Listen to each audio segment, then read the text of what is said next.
ESPN innovates across every aspect of the business, from acquiring new sports leagues to managing a massive social presence. The sheer volume of the connectivity across the company was unlike anything we've done before.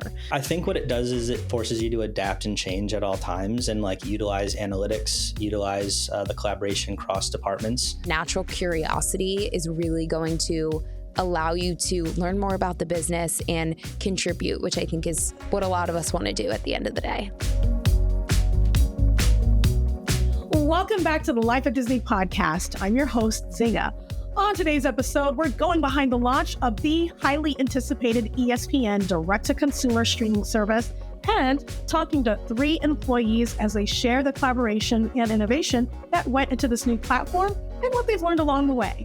With me today are Creative Director Kynna, Digital Video Producer 2, Rob, and Customer Relationship Management Coordinator, Carly. So excited to have you all on. And before we get into our conversation, I want to challenge each of you to share your Disney career in 60 seconds to help our listeners get to know you. So I'm going to set a timer. I hope y'all are ready. A lot of pressure. Yeah, it is. So now I'm going to set the timer, and each of you is going to take us through how you came to ESPN, roles you've held, and maybe a favorite project or 2 that you love being a part of. Okay, who wants to go first? I'll go first. I'm Rob, and I'm currently on the YouTube team. I started at ESPN in 2014 during the FIFA World Cup. So I worked a lot on international digital video on the web and app. That transitioned in probably about 2017-18 to adding in ESPN FC TV, so graphics operation, remote productions, still international video, but just different capacities.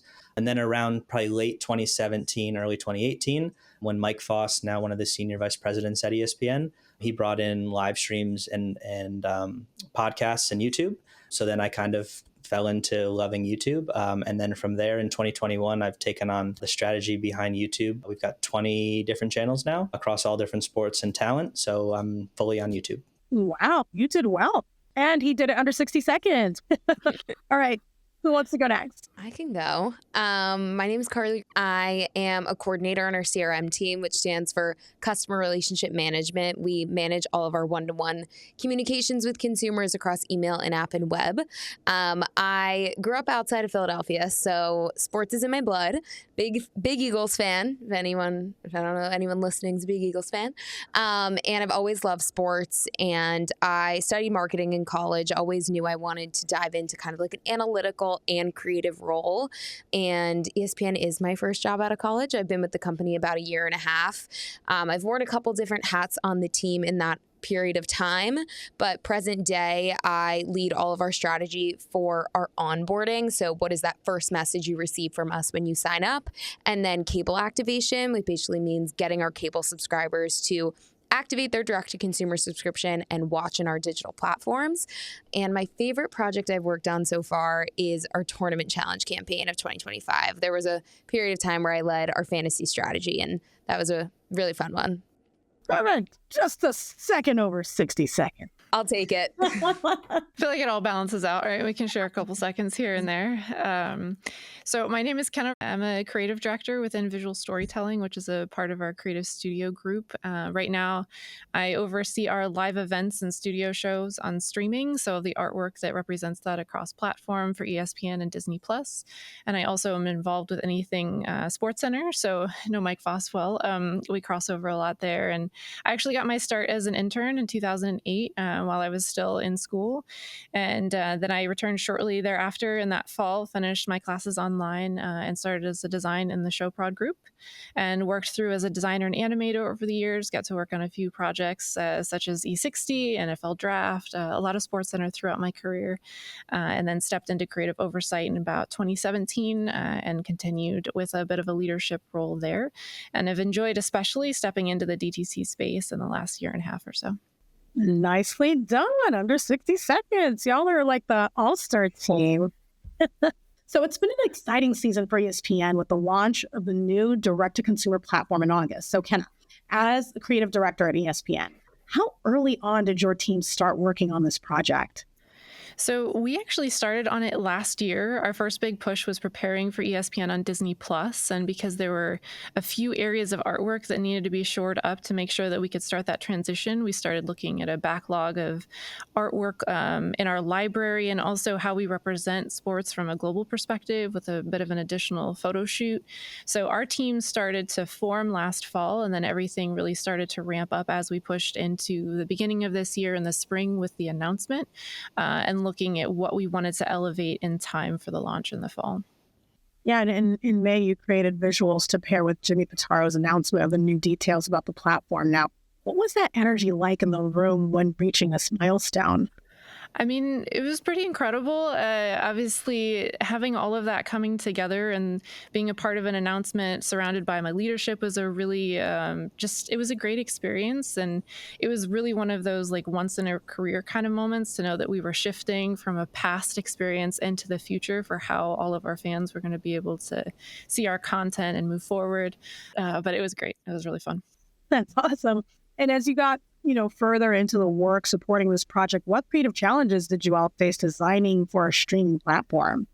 One of the most interesting things about creating for streaming is I absolutely took it for granted before I got involved in it. I come from more of a traditional linear broadcast background. So, you're just scrolling through streaming. There's a couple pieces of artwork. You think, oh, that's pretty easy. But it's what we call scalable creative. So instead of just making one piece of artwork and necessarily versioning it for each piece, it's very intentionally made. So we might have somewhere between 15 and 25 different pieces of art just to stand up one piece of content on platform. So there's a lot that goes into that behind the scenes to make sure that we can promote it where necessary or it shows up in the right areas and kind of filling those gaps from platform to platform. Wow. Well, we definitely appreciate all those efforts. And Carly, you joined ESPN a little more recently. What was it like jumping in immediately to a project of this complexity and magnitude?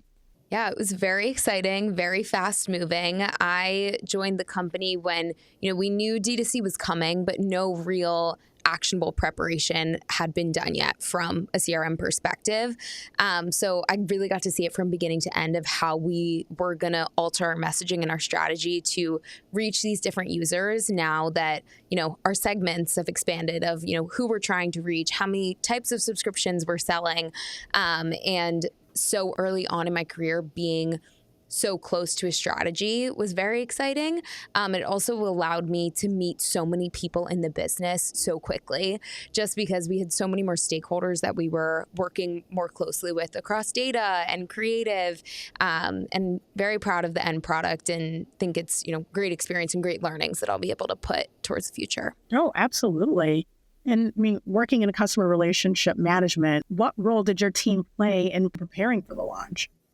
Yeah, so to coincide with direct-to-consumer launch, we built 6 net new customer journeys, we call them. So think of it as a sequence of email messaging that you receive because you fall into a certain category. So our free digital users, our ESPN Select subscribers, our ESPN Unlimited subscribers, they all receive different messaging with the goal of driving them further down the user funnel. So those journeys, we had 6 net new, and then we also had 3 or 4 others live that needed updating because our whole brand look changed. And we got to develop strategy for, the frequency of that messaging. What are the different segments? How do we want to reach them? It was very important that at launch, CRM was prepared to support the launch of, this large magnitude. Absolutely. And Rob, working on the digital video production side of things, what were the considerations or activations that you worked on? Yeah, so a lot of it on YouTube was how do we bring everything that the company is doing to drive to the direct-to-consumer product, and how do we bring that into one spot, right? So whether it's short-form video content, long-form highlights, the addition of WWE or the Rich Eisen show, for example, we were creating like custom back-end animations at the end of every single video that we have that drives to not only our YouTube portfolio and our videos, but also directly links you to that experience. So we were doing that across our, again, 20 plus YouTube channels, across all linear programming that lands on the platform, in addition to all of our highlights that we have rights-wise. And then like that doesn't happen without like collaborating with the marketing teams, the social teams, the production teams. They would send us rundowns ahead of time of special guests that they might have, where we would then capitalize on that content and then find ways to promote that, whether it is in video format on YouTube. But we also have a community tab, which is basically like a Twitter or X feed. And so we were able to promote direct links into there as well. Wow, it's so much. And ESPN innovates across every aspect of the business, from acquiring new sports leagues to managing a massive social presence. So how does that inspire your approach to the work? Yeah, I mean, I think what it does is it forces you to adapt and change at all times and like utilize analytics, utilize the collaboration cross departments. Because I think like working in a digital and social space, like an algorithm changes all the time, right? And what works on social one day doesn't work on the next day, and having to kind of lead those activations and lead when we bring in a new sports rights acquisition or a new podcast into the network, like finding unique ways to not only meet our fans where they are, but also extend the reach and maximizing like that brand awareness on all different platforms. Absolutely. And it was so much fun. I remember launch day, and, we would see all of our friends just posting. And so take us back to that day, launch day, August 21st. Carly, you're based in New York. What was the celebration like there? Yeah, it was a day I will never forget, for sure. We walked into the office, and our events team did an incredible job there was decorations and decals everywhere, merch for everyone, some free food, which we're never going to deny. And just kind of this like excitement in everyone's bones of, we have all been working on this for so many months. And, for so long, we didn't know the exact launch date, and we finally got here, and there was just so much work done up until that point to get to day one, and this excitement of we're here, but also what's next. And in terms of kind of activities of the day, I was lucky enough to go down and ride the E-train. We kind of wrapped, I guess you could say, a subway car with our ESPN branding, both outside and inside of the car, and a bunch of our executives and some of your favorite mascots. I did meet Mr. and Mrs. Met on launch day, which as a Phillies fan hurt a little bit, but I still had to take a picture with them. And the Giants band, and we just like made a ruckus on the subway and took the subway up to right by our office with our mascot Appy, which was hilarious. Watching Appy walk up the subway stairs like sideways because he couldn't fit was hilarious. And it was just great to be able to celebrate so much hard work with all the people that, worked to get there. And everyone touched the launch in a different way. And that day we kind of all came together to celebrate with so many different exciting things. Absolutely. It was giving the best like pep rally, spiritually energy, right? Yes, absolutely. And Rob, you're at the ESPN campus in Bristol. So tell us what memories you have from that day. Yeah, so I normally get in around like 7:30. And when I got in there were tons of like people working on SportsCenter for You, the Verts launch, and the digital video team. Senior leaders were there saying that they've been there since 3:30 in the morning to prepare for this. So like it truly like takes a village, right? And so like it's the months and months of collaborating that lead to that day, where that day can kind of be a celebration of like, all right, it's finally launched. We can see the quirks and iron those out in real time. And you kind of put that product that all these teams have worked really well together forward facing. That's so wonderful. That is one thing I do absolutely enjoy, just being a part of Disney. It's like being in community with your colleagues and celebrating all these incredible achievements. That's so wonderful. And Kynna, tell us, how did it feel to finally have all of the prep work finally come to fruition? I mean, I echo what both Carly and Rob said, that it's such a team activity. So coming to the end and being able to celebrate that with everyone, and also the milestones that got us there, because we kicked off SC for You in January or February of, the first part of the year. And then we had SC Plus shortly thereafter, and Vibe Check a little bit later in the year. And all of these little things that we were working through before we even had a full understanding of exactly what the user was looking for, what's going to draw them in more. So being able to look at it and all of the study of what's going to get them in, why are we doing it, understanding the logic of it, seeing it come together and really just be a moment of celebration. I feel like the app explosion was such a great way to look at it, because that's how it felt. Everyone was so excited to see it come together, and there's so much energy behind it and shared enthusiasm that it's always just great to be a part of a project that has that much positivity, but the sheer volume of the connectivity across the company was unlike anything we've done before. So having that in tandem with the launch of our ESPN brand look and how we tag into it, it was just a really great feeling to see it all come together. Building something entirely new, hosting all of ESPN in one place, that presents a lot of new challenges for all the teams involved, right? So how did this project push you to become more collaborative or innovative in how you do your work? I mean, from my perspective, I did come from more of the broadcast world. So all of my acronyms, partners, terminology, build specs, it's a whole different animal. So after being in the business for 15, 16 years, and then in the room where people were saying things that I was Googling on the side and pretending like I knew what we were talking about in the moment, it's great to have that experience that you can be further in your career and still have the opportunity to learn. So I tried to listen as much as I could. I asked a lot of questions, and I really leaned into the partnerships that I was gaining by stepping into this new world. There was, as always with ESPN and across Disney, wonderful people to work with that are willing to answer the questions and work through it together, because a lot of it was new. So it wasn't like we were working under existing constructs or needing to break free of something, but rather that we could lay the groundwork, and that in and of itself was very exciting. Wow. Yeah.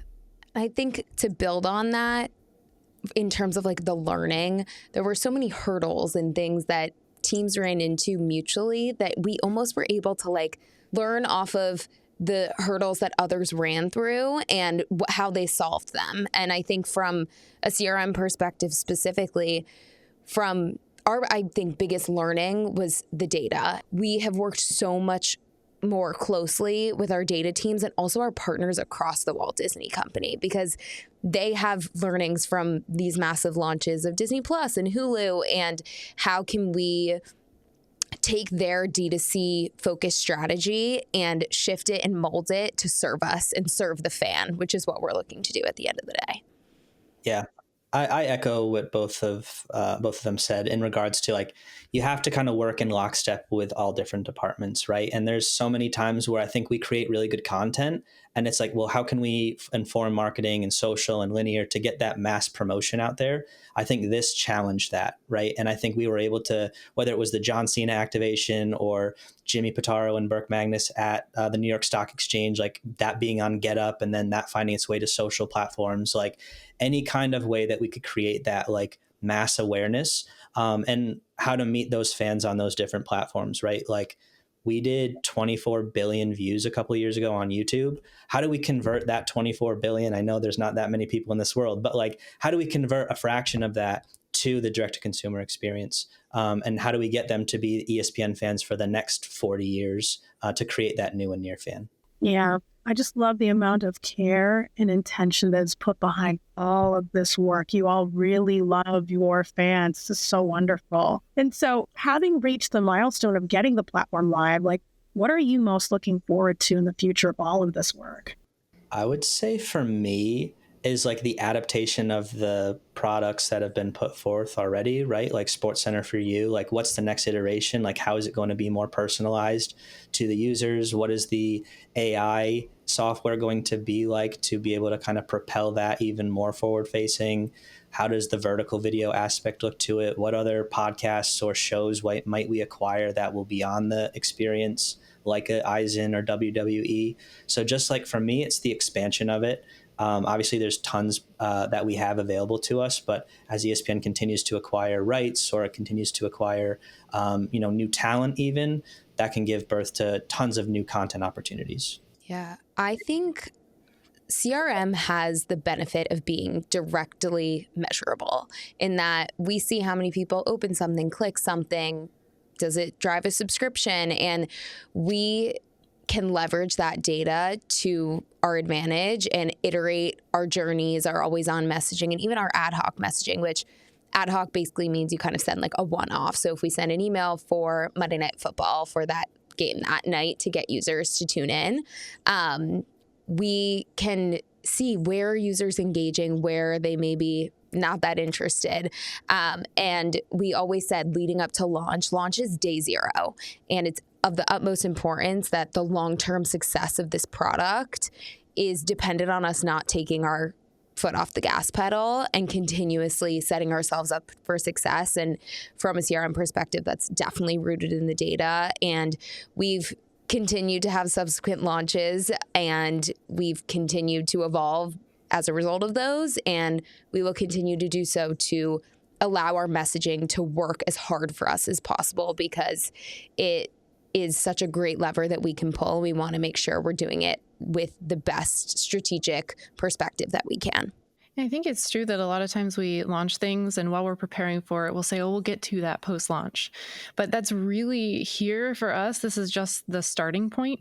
There's so much that we all have planned ahead. And I think a lot of it, even though we have a bit of a runway, sometimes it feels like it comes together quickly too. So putting ourselves in a position to really think about the long-term strategy and what we want to happen, to be intentional and to be more proactive than reactive in this space, that we're able to kind of set the tone and have other streaming platforms looking at us and saying, oh, wow, that's great. How do we get that in our area, as opposed to us looking to others for that inspiration? And that's a new world for ESPN and for Disney. And we have a different type of content in ESPN than Disney does for Disney Plus, because they have a massive library of IP that they can pull from, where we can't always use the same imagery or video or representation just due to rights restrictions. So finding those new ways to bring in the users and really have intentional choices going forward, and being that, benchmark for what other areas of the business want to do, that's really what we're looking to do next. Yeah. I mean, it's so wonderful, because you all do feel like one big team, and you all are running a marathon right now, right? And so what makes working at ESPN especially so unique? So I would say that the most unique thing is that working at ESPN, we're all a fan, whether it's of a specific team, a player, of ESPN as a whole. And our mission is to serve sports fans. And we do that every day by speaking to what we want to see in the marketplace. And you can kind of see it in the camaraderie in the office. There's always some, if the Phillies beats the Mets, I'm going up to the Mets fan and we're going to talk about it. And there's always sports conversations happening. And it's really exciting to work on something that there is so much passion for, because sports brings out the best, the worst. It brings out everything and everyone. And having that in your day-to-day is really exciting. We never know what a day is going to look like. And that is the exciting part, that no day is the same, because the sports world, you never know what's going to happen. And it's the best part of working here. Exciting. It's interesting. I mean, I am involved a lot in hiring and interviewing and just hearing other people talk about the culture of other places in the business. They always seem very excited about what we're doing here and what we have going on, and some of the cross sections of things that you don't expect. Just in my background, I was able to step into the ESPYs a couple of years ago, and being on a red carpet event, something that's outside of the sports world, and kind of how we have those intersections or the crossover with, some alt casts that we do with Toy Story. There's things like that you don't necessarily expect. They're not necessarily in your career journey, but being able to be a part of them is very exciting. And just, there's no way I can't double down on the passion that we're talking about here, that everybody is passionate about what they do. And they bring up different views and ideas on things that you wouldn't necessarily think of. It's such a diverse array of talents and personalities that you look any direction and you can learn something. And it's just such a great environment to be a part of. Yeah, I'd echo that. I think so. I have a relatively unique journey. In 2021, I left ESPN for 3 months and then came back. I think what ESPN does so well is, obviously there's tons of opportunities from an employee's perspective, but also everyone else. I saw for 3 months, I saw people like ESPN is the gold standard. ESPN is the gold standard in digital, social, marketing, everything. So when it comes to what we're doing now, whether it's social leading their respective space, being the number one publisher, or YouTube, what I mentioned earlier about the billions of views, the people in front of the camera and behind the camera set the tone for a lot of the things that we do. And so being able to work alongside innovators and people that want to kind of be disruptors in the business, to push things forward and not be stagnant and like, hey, this worked last year, this is going to work this year. Like, how do we find ways and how do we create new opportunities for people within the company and looking to be at ESPN? Like that's kind of what makes it so unique, is like we're just the leaders in the space, and we don't get complacent in that. I don't think from what I've noticed across the board. I mean, I love that you actually came back. It says a lot about the brand. And so with that, what's something that you've learned in your career or a piece of advice you've received that stuck with you through the years? Mine would be like leading by example. Like, your work ethic is important, but there was a quote, and I'll kind of read it, but it's like, being a leader isn't what you say, it's about what you do, how you live, and who you are. Like, I think as a leader telling you that, like, it's whether it's informal or informal leadership, like, you always want to kind of put your best foot forward in everything that you do, because then the project will succeed, the people around you will succeed, you will succeed. Just kind of lead with grace when it comes to that, because like, I think some of the best things that I've learned in my career, I've made mistakes to then grow from those mistakes.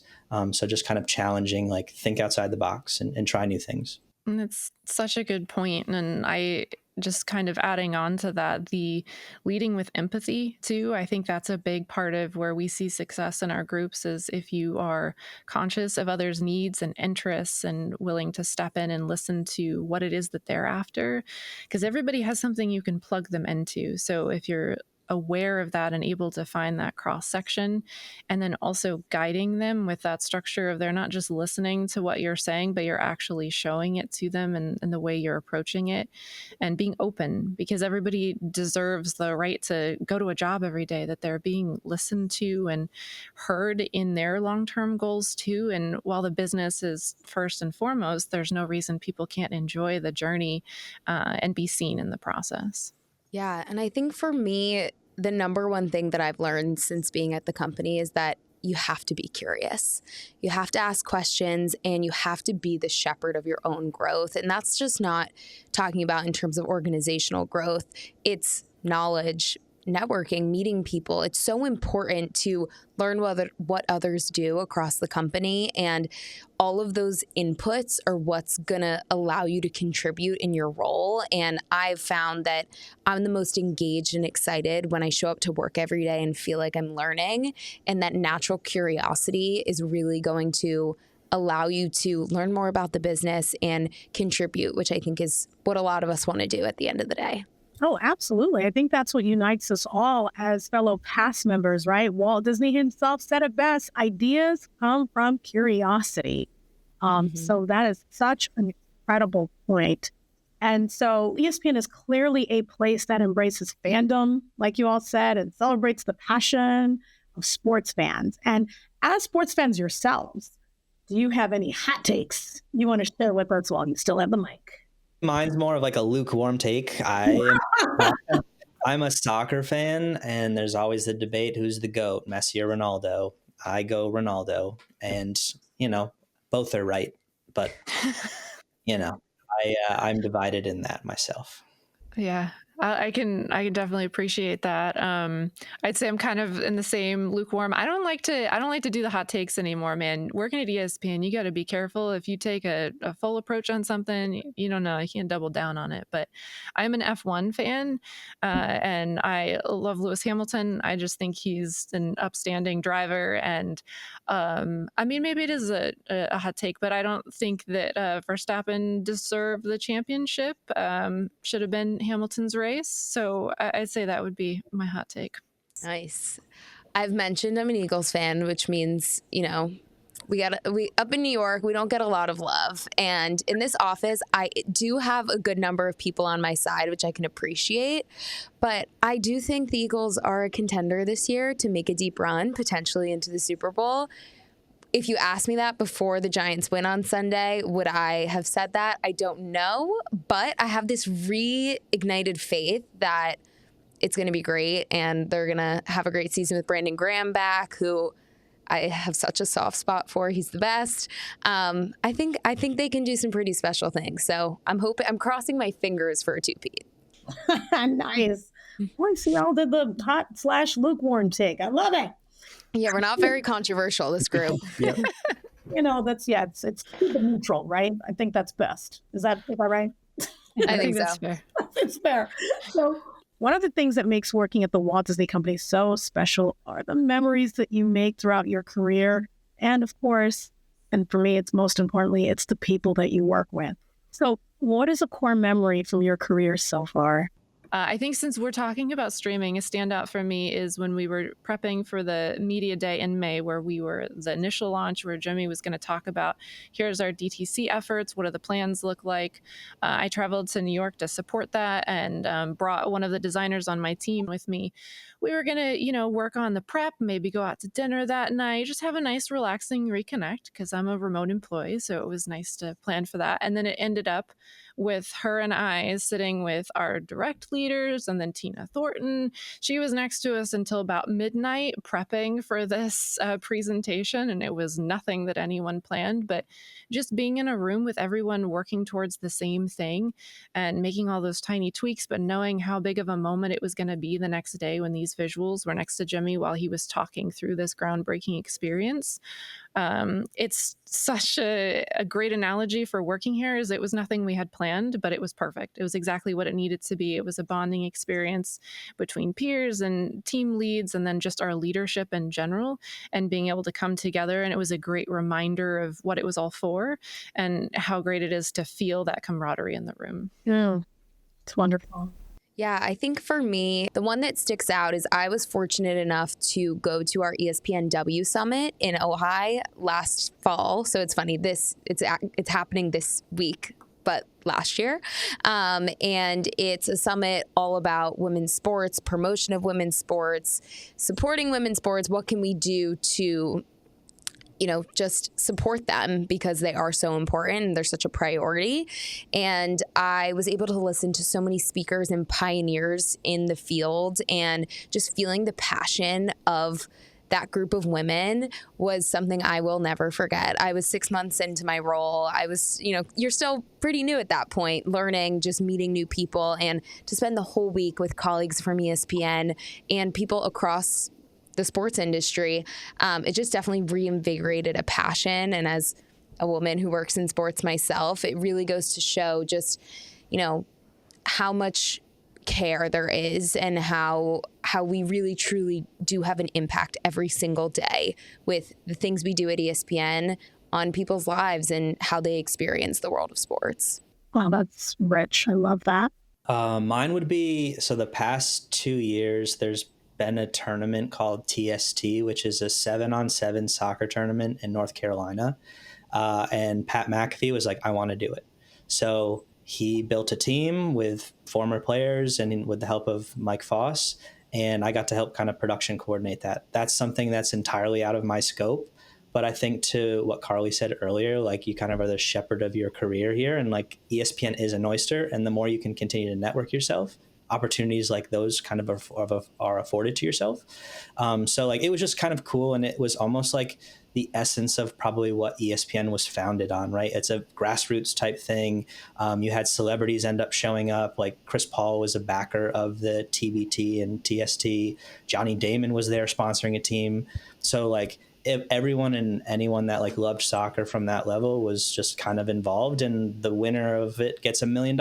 Like, so then there is that competitive nature to it. And I think like that's the essence of like what ESPN was kind of founded on. And then, like just getting to see Pat and his team work together from the show perspective, and then behind the scenes of like, it's no surprise he's one of the leaders in the industry of what he does, because he connects to everybody. Just seeing the grace that he showed to everyone, and then connecting the connective tissue across sports was kind of put on display with that. So it was a really cool experience. That's fantastic. I have enjoyed this conversation so much. I mean, look, I have a lot of friends over at ESPN. Now I can say I have 3 more friends. So it's such an honor and pleasure meeting with you and chatting with you. Any other last words that you have for everyone? Because now I shoot, what does ESPN look like? I know people are like, let's go check out the job. I mean, truly, speaking of the place to give people flowers, just shouting out my team in this. We've had a core team that's been working on this for a long time in the creative space. Rachel has been my partner in crime for 18 months. So I love to toss her out there. And then the designers on my team, we have Mary J, Heather, and Emily. And then David recently joined us. I have appreciated working with them all, and none of the art would be up on platform with all of the help from them. So thank you for allowing me to kind of toss that in there. Yeah. And just echoing that across the marketing org, so many inputs went to this launch and late nights and big decisions. And I think we all have a lot to be proud of. And it's something I feel so excited and honored that I got to be a part of so early on in my career. So major thank you and shout out to everyone that I got to work with on all of this. Yeah, same. I'll echo both of those. Like, shout out to everyone that we've worked with. And like, this is just the beginning of what's to come. And speaking of new jobs, Carly, did you say you've only been working for a year and a half? You're a year and a half out of college? Yes, I'm a year and a half out of college. Well, if you're ever looking for a job, it come my way, because holy moly, I've been doing this for 17 years and I felt like you talked me under the table. So impressive. You're kind. Very Thank impressive. you. Very, very impressive. Appreciate it. Thank you. This is the future. And wow, I am so looking forward to what's to come now with this new experience. And I guess I will be doing an outro, but my goodness, how fun are you all? This is great. This is really fun. Thank you. Yeah. We'll have to offline and do a remote, I don't know, happy hour or something. Come to 7 Hudson.